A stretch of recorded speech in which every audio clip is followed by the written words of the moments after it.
Hello everyone and welcome to the GATE Operating System lecture series. I am Ms.P.DIVYA, Assistant Professor, CSE, Cybersecurity, SA Engineering College.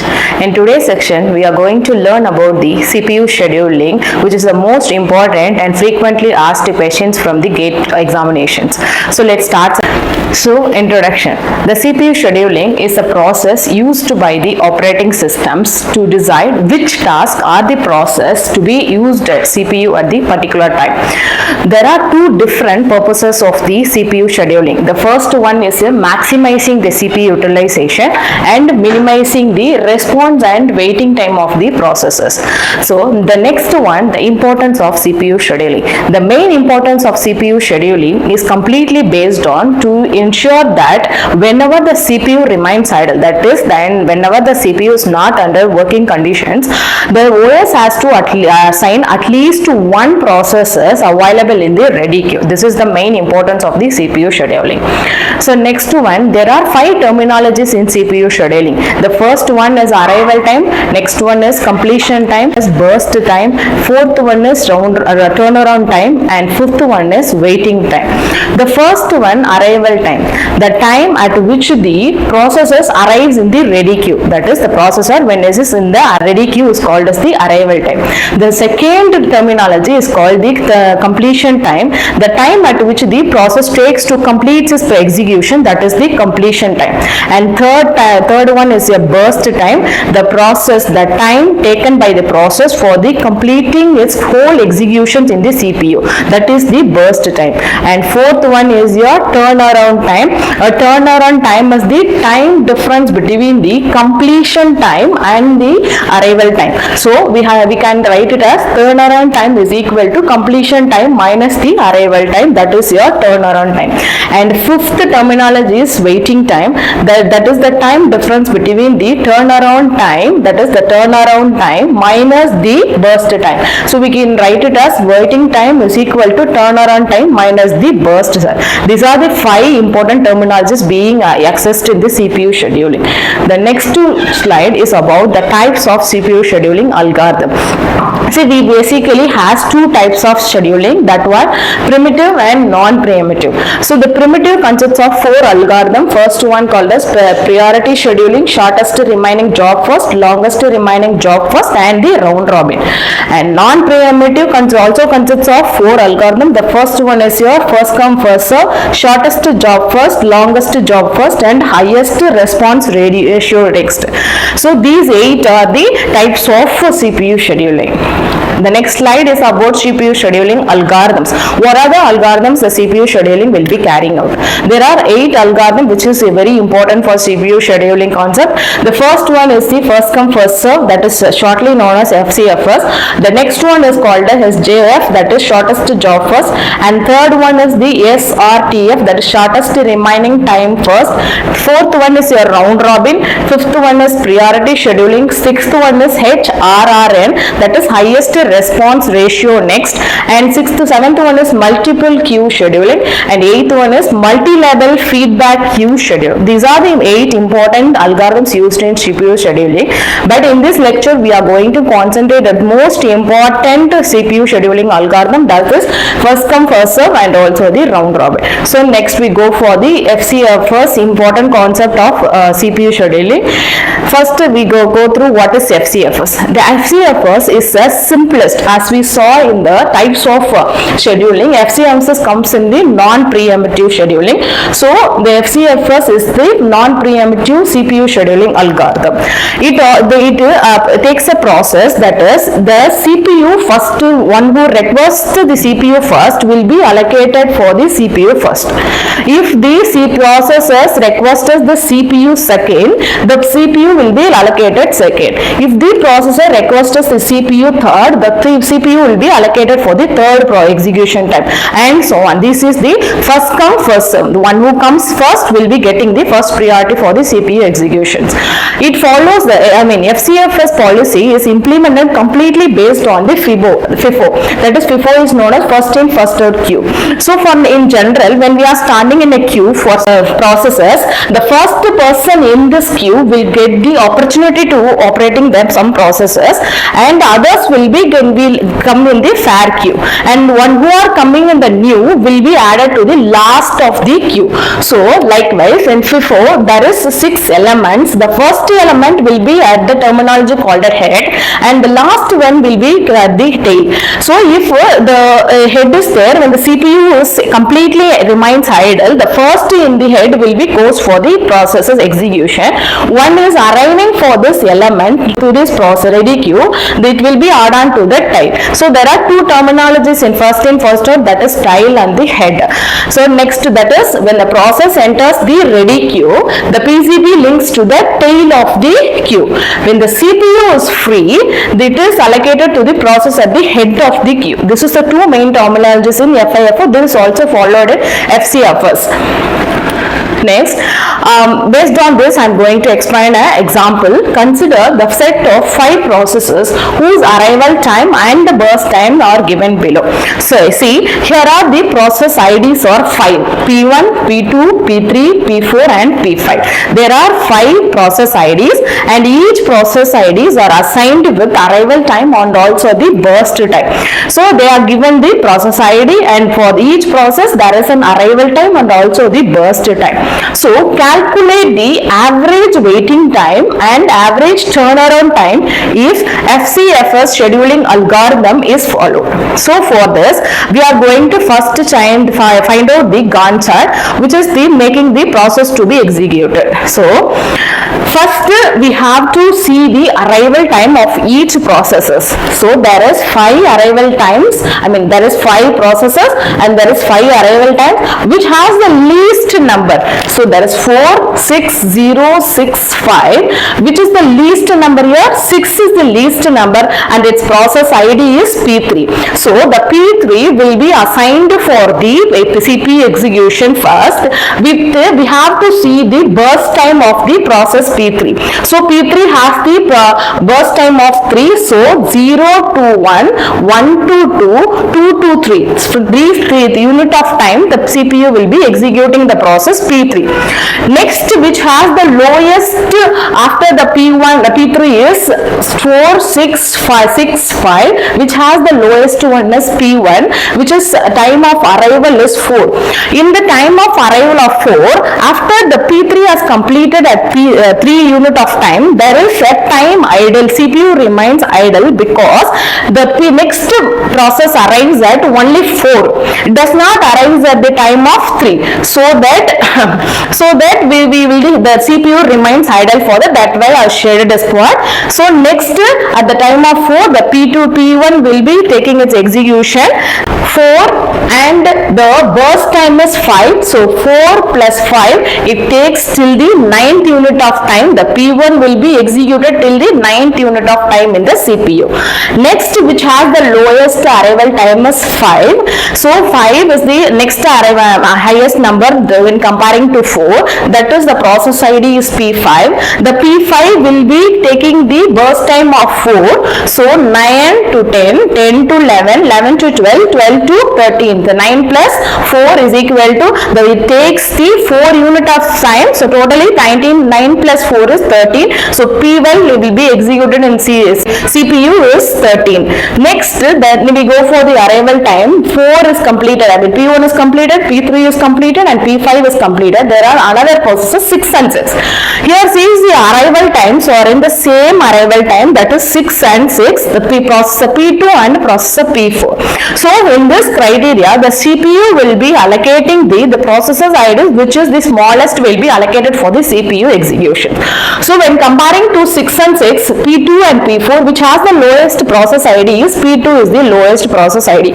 So here comes the P2's process ID for CPU execution and its burst time is 4. So 13 plus 4, it takes the 17 units of CPU execution. The P2 will be processing.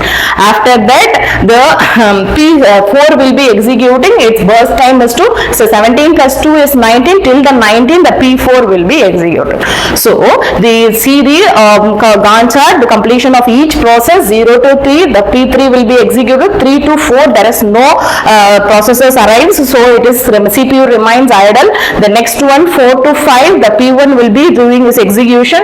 9 to 13, P5 is doing its execution. 13 to 17, P2 is doing its execution, and 17 to 19, P4 is doing its execution. But they asked about the average waiting time and average turnaround time. For that, I made a table like process ID. We have how many process IDs? That is 5 process IDs: P1, P2, P3, P4 and P5. For each process IDs, we are calculating the completion time. For the process ID P1, see, for the process ID P1, what is the completion time? The completion time of the P1 is 9. So I am writing it as 9. For the process ID P2, the completion time is 17. Likewise, for the process ID 3, the completion time is 3, and for processor P4 the completion time is 19, whereas for P5 the processor completion time is 13. I am writing the completion time. So because why I am finding the completion time? Because the turnaround time is completely based on the completion time and the arrival time. So turnaround time is equal to completion time minus the arrival time. So the turnaround time, what is the P1's completion time? 9 minus what is his arrival time? 4. So 9 minus 4 equal to 5. So for the process P2, what is the completion time? 17, and minus its arrival time is 6. So 17 minus 6 is 11.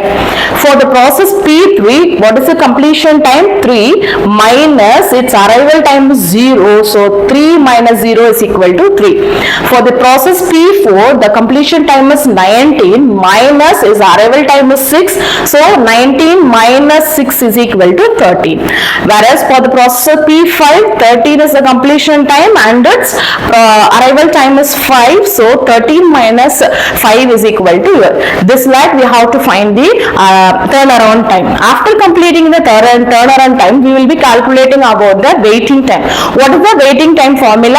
Turnaround time minus the burst time. So turnaround time is 5. What is the waiting time of the processor P1? Is 5. So 5 minus 5 is equal to 0. So for the processor P2, the turnaround time is 11, whereas its burst time is 4. So 11 minus 4 is equal to 7. So next one, for the process P3, the burst time is 3, whereas this completion time 3 minus 3 is equal to 0. Next one, for the process P4, the turnaround time is 13, minus its burst time is 2. So 13 minus 2 is equal to 11. Next, for the process P5, the burst time is 4, completion time is 13. Next, we have found out the average, we have found out the turnaround time and the waiting time. The question is not about finding calculating waiting time and the turnaround. They ask about the average waiting time and the average turnaround time. For doing that, we have to add the values. So what is the value of turnaround time? 5 plus 11 plus 3 plus 13 plus 8 is equal to 40, divided by total number of values is 5. So 40 divided by 5 is equal to 8 units. For waiting time, 0 plus 7 plus 0 plus 11 plus 4 is equal to 22, divided by total number of the values is 4.4 units. Next concept is about round robin. The round robin scheduling algorithm is designed especially for time sharing system, where the time will be shared equally in the round robin. It also completely based on FCFS. The FCFS follows, but the pre-emission is added. Pre-emission means interruption is added in the round robin. The characteristics of the round robin. It is a preemptive scheduling algorithm as it assigns the types of the CPU scheduler. It follows the circular FIFO. It follows the circular FIFO, and each process has a time quantum. That is, each time quantum will be equally shared for each processes. If there is two important topics, that is, if a process finishes before the time quantum, that is, if a process in the CPU finishes its work before the time, their given time, the CPU immediately assigned to the next process in the ready queue. Next scenario, if the process does not finishes within the given time, it removes to the end of the ready queue. The next process in the ready queue will be assigned for the execution. This is the two important concept of round robin. And the main terminology of round robin is multitasking and time sharing system. See the examples of round robin. Consider the set of 5 processes whose arrival time and burst time are given below. There are here also I taken up 5 processes P1, P2, P3, P4 and P5 and it assigned with the arrival time and the burst time. If the question is, if the CPU scheduling policy is round robin with the time quantum, they are given a time quantum as 2. So for each processes for the execution we have to take the time quantum is equal to 2 units. So calculate the average waiting time and average turnaround time. So for that I am going to take a Gantt chart which is completely based for the process with the time quantum. So first as usual you have to see which has the lowest arrival time. So P1 is assigned with the 0 which is the lowest arrival time. So P1 will be go for the CPU execution, whereas its burst time is 5. But they have given the time quantum as 2 units so that P1 can execute only till the 2 units. The remaining 3 will be assigned to the next ready queue. So from 0 to 1 the P1 will be processed. At P1 we will be see the arrival time at P1. P2 is also assigned. So the ready queue will be assigned with P2 now. So after that P1 will be executing to 2. After completing the 2, what is the burst time of this 5? But only P1 has completed till 2. So after that the P1 will be go to the ready queue. The P2 and also the P1, before P1 checking this, we have to go for the arrival time. Here also 2 is assigned at the arrival time. So the ready queue is assigned with P2, P3, then only P1 because P3 also arrived at the arrival time of 2. So the P2 with P3 also arrived at the same time of 2. So the priority will be given to the process IDs, then only the completion of the processes. So the process ready queue will be now P2, P3 and P1. So this next from 2 the P2 will be executed, 2 to 3 and after 3 the P4 will be arriving, it is in the next P1. After P1 the P4 will be in the ready queue. So for 2 to 3, 3 to 4, after 4 the P5 will be assigned in the ready queue. So in order now we will be that P3, P1, P4 and P5. So after the 4th unit, after the interval of 2, the time unit of 2, 4 will be assigned with P3. So P3 will be completing its process till 5 because the P3 has only one burst time. So as we saw in the important thing, if the process finishes before the time quantum expires, the CPU is automatically assigned to the next processes in the ready queue. The same thing, P3 completes execution till 5 because its burst time is 1. So next process in ready queue is 1. So the process P1 will be assigned here. The process P1 assigned here is 5 to 6, 6 to 7. Here already we are assigned, the P1 is assigned with 3. So 2 is completed and only 1 is again remaining here. In the queue again 4 is there. 4 will be completing 8 to 9, 7 to 8, 8 to 9. And after that P1 will be completing it 9 to 10, 10 to 11. Again P2 will be completing, it's only one process is remaining, so 11 to 12. Again the P1 has only one remaining, so 12 to 13. P5 also has 1, so P13 to 14. The complete process of 5 process to complete takes times to the complete its processes is still 14. So this is the Gantt chart. So as before we take the table which consists of process ID P1, P2, P3, P4 and P5. So for each of the completion times we will be taking. For the process P1, where is the P1 here? P1, the completion time of process 1 is 13, whereas process ID P2 completion time is 12. and for P3 the completion time is 5, and for the process P4 the completion time is 9, and for the process ID P5 the completion time is 14. So we have find the completion time of each processes. After that we are going to find the turnaround time. A turnaround time is the completion time minus the arrival time. So first process the completion time is 13 and its arrival time is 0. So 13 minus 0 is equal to 13. Process P2 completion time is 12 and this arrival time is 1. So 12 minus 1 is 11. For P3 the completion time is 5 and its arrival time is 2. So 5 minus 2 is equal to 3. For the P4 the completion time is 9 and its arrival time is 3. 9 minus 3 is equal to 6. For process P5 completion time is 14 whereas its arrival time is 4. 14 minus 4 is equal to 10. This is the turnaround time. Next we are going to calculate the waiting time. The waiting time is equal to turnaround time minus the burst time. So the turnaround time for the process P1 is 30 and its burst time for P1 is 5. So 13 minus 5 is equal to 18 and the waiting time for the process P2 turnaround time is 11 and its burst time is 3. So 11 minus 3 is equal to 8.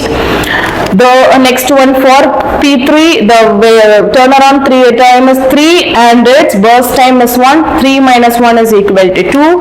For process P4 the turnaround time is 6 and its burst time is 2. So 6 minus 2 is equal to 4. And for process P5 turnaround time is equal to 10 and its burst time is 3. So 10 minus 3 is equal to 7. So we found the turnaround time and the waiting time, but they asked us to calculate the average waiting time and the average turnaround time. For the average turnaround time 13 plus 11 plus 3 plus 6 plus 10 divided by total number of values is equal to 43 by 5, that is 8.6 units. For the average waiting time 8 plus 8 plus 2 plus 4 plus 7 divided by total number of values 8 plus 8 plus 2 plus 4 plus 7, 29 by 5 is 5.8 units of time. This is how we find the round robin. See, there is a FCFS and also round robin. In the Gantt chart there is a difference, but nothing difference in the finding the turnaround time and the waiting time. See, advantages of FCSS. The FCSS is simple to implement because it does not have any interruption pre-emissions, so it is simple to implement. It is completely based on the fair queue. One who comes first will be ready for the execution first, one who comes last will be executed last. That is the fair based on the arrival order. No starvation because it comes in the order, so it does not need any starvations.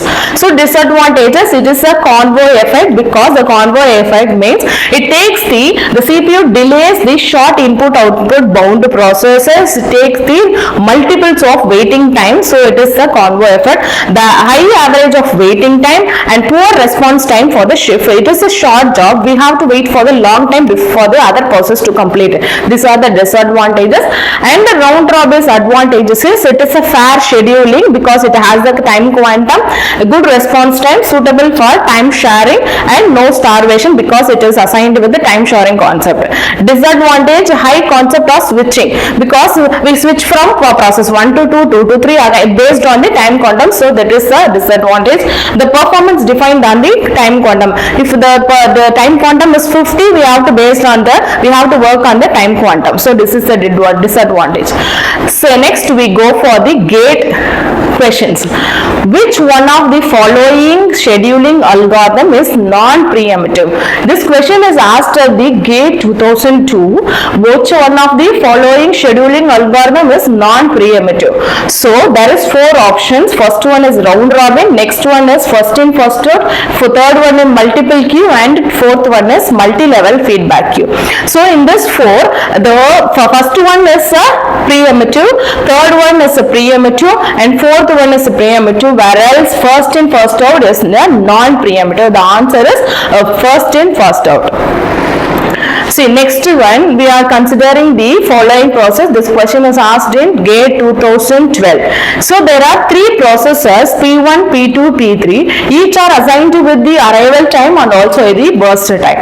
So they are asked to find out calculate the completion order of the process under the policies FCSS and round robin. So for this question we have to find the completion order of each processes under the two scheduling algorithms. One is FCSS and another one is round robin, where our round robin is assigned with the time quantum is equal to 2. They have given the options. So for finding this, so first we have to go with the FCSS policies, the scheduling algorithm. What is we have to make the Gantt chart. So first, what is the processes? Three processes. What is the arrival time? 0, 1, 3. So which is the lowest arrival time? 0, which is the process P1. So P1 will be executed first with the burst time of 5. So 0 till 5 P1 will be executed. Next, which has the lowest arrival time? 1. That the process is P2. What is the burst time? That is 7. So P2 will be executed second with the 7 burst times. First 5 plus 7 is 12. So P2 will be executed till 12. Next, after that, which has the higher next arrival time is P3 will be assigned next. So the burst time of 7. So burst time of 4. So 12 plus 4 is 16. So the process time completions of P1 is 5, P2 is 12 and P3 is 16. What is the question they asked? Calculate the completion order of the process under the policy FCFS. What is the completion order?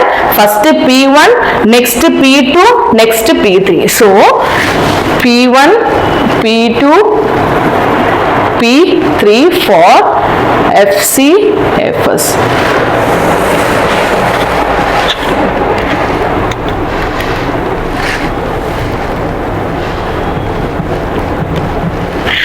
Okay, we now need to find out the turnaround time or waiting time, because they ask only the completion order.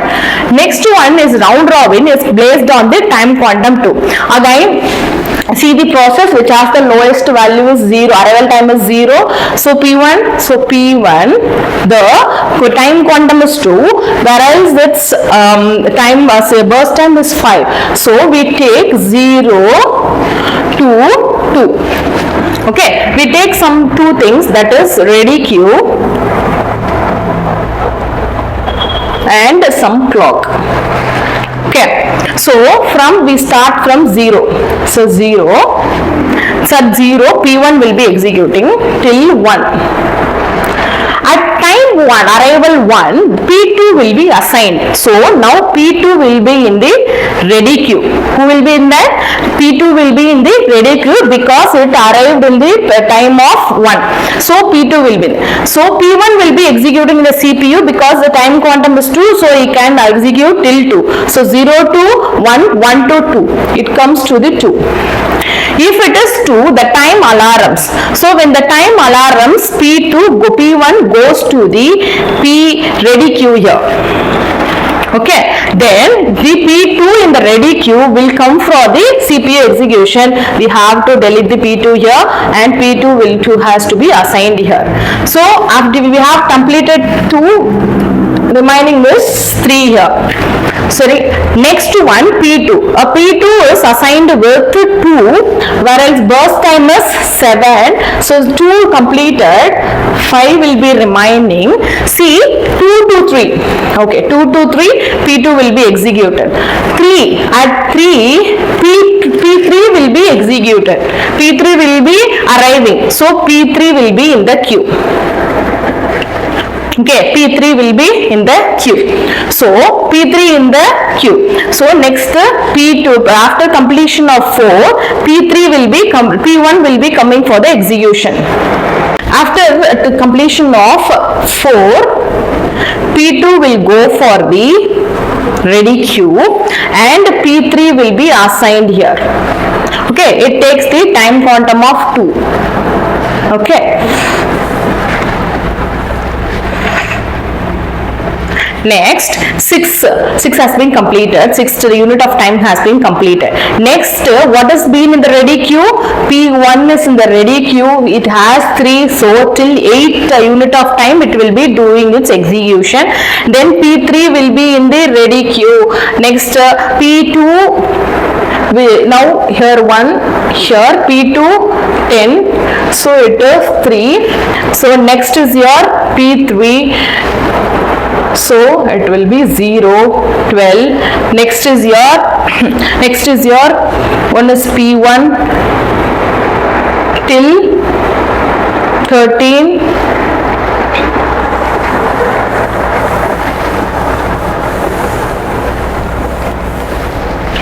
Till 13.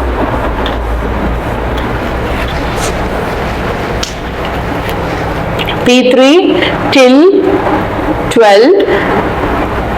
P1 till 13, because it has only one burst time, so it will be executing till 13.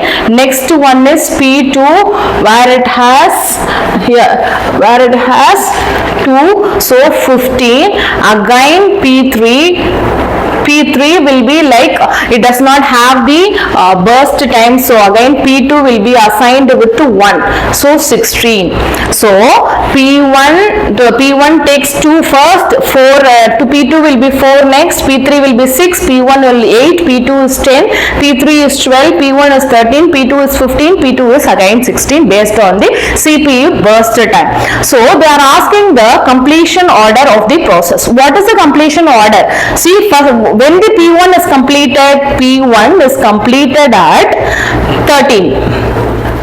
P2 completed at 16, whereas P3 completed as 12. When we see the order, which completed first? P3 is completed first. P3 is completed first. Next, P1 is completed next. Next, the third one is your P2 is completed next in the round robin scheduling. Okay, so when we saw the first option is FCA P1, P2, P3, okay, P1, P2, P3, but round robin is P1, P2, P3, but ours is P3, P1, P2, so it does not suit with the option A. Next we go for the option B, P1, P3, P2. So we have the option P1, P2, P3 because it does not suit us. It is all does not suit us. Next C option, for first in first out, P1, P2, P3, okay, P1, P2, P3. Next is round robin, P3, P2, P1. So this is the correct one. Okay, and this is the no. So the C is the correct options for finding the calculating the completion order of the process under policies FCSS and round robin with the time quantum of 2. Next question, there is a 3 processes execute repeatedly. The question is asked at the gate 2014 set 2. There are 3 processes A, B, C, and the burst time is 100, 350 ms and 200 ms, whereas input output burst time is 500, 500, 500. And this is the A starts at 0, B starts at 5, and C starts at 10. This is called as the starting, that is arriving time. So A arrives at 0 ms, B arrives at 5 ms, and C arrives as 10 ms. So CPU scheduling is round robin they have given, and also they gave the time quantum is 50 here. Okay, the question is at what time the CPU process C completes its first input output process. If they are asking at what time the process C, the last process, completes its first input output operations. So for that we are going to calculate the Gantt chart, which is completely based on the CPU burst and the input arrival times. Okay, so first for the Gantt chart, the process A will be coming and its burst time is 100, and which has the lowest arrival time? A has the lowest arrival time, so that A will be assigned first. What is the time quantum? 50 is the time quantum. So 0 to 50 A will be executed minus 50, remaining 50 will be there. So after B, which has the lowest arrival time? B. So B will be assigned. What is the burst time? 350. So here 100, it is 300. Remaining 300 burst time is there. Next is C. C with 10 ms. So next is 300, 150. So here remaining also will be 150. So again A will be assigned, A with 50, so 200 it will be 0, and B with 250 here also remaining 250, and C is already 150, here 300, 100, remaining will be 100 in C. Next we go for the A is 0, so next we go for B is 350 and it is 200 remaining. Okay, next C will be assigned, already it is having 100, so 50 will be remaining, 50 will be added at here, and B will be 450 here and it is 150 here. Next C will be now goes to 0, so 500. Okay, so they ask at which time the they ask only about the process C. So the process C completes its first input operation at the time of 500. So the answer is 500. They ask the first input output operations. So finding the input output operations, we have to add the arrival times of 500 with the input output burst time. So 500 plus 500 is equal to 1000 milliseconds. So here is the C is the option, 1000 milliseconds.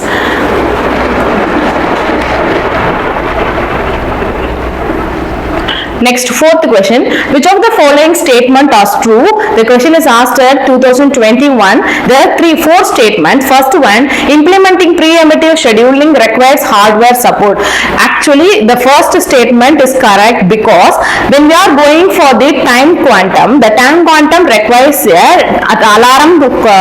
alarms. So the hardware which is required with the time alarms are implemented with the hardware support. So first one is correct.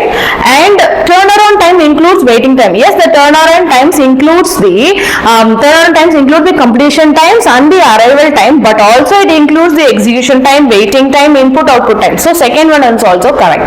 And third one, round robin scheduling can be used even when CPU burst time are known in the advance. Yes, it is known because round robin completely based on the time quantum, not completely based on the CPU burst time. So round robin schedule can be used even when CPU burst time are not known in the advance. Fourth one, CPU scheduling aims only to maximize CPU scheduling. No, actually CPU mainly concentrate on two things: maximizing the CPU utilization and minimizing the waiting and the response time of the processor. So first three are the answers. And fifth one, which of the following CPU scheduling algorithm can be potentially cause starvations? The question is asked at GATE 2023. So there is four options: first come first serve, round robin, priority scheduling, shortest job first. So FCFS, it does not form starvations because it is based on the fair queue process. It does not causes starvation. Round robin, as you know that it is based on the time quantum, so it does not makes the starvation.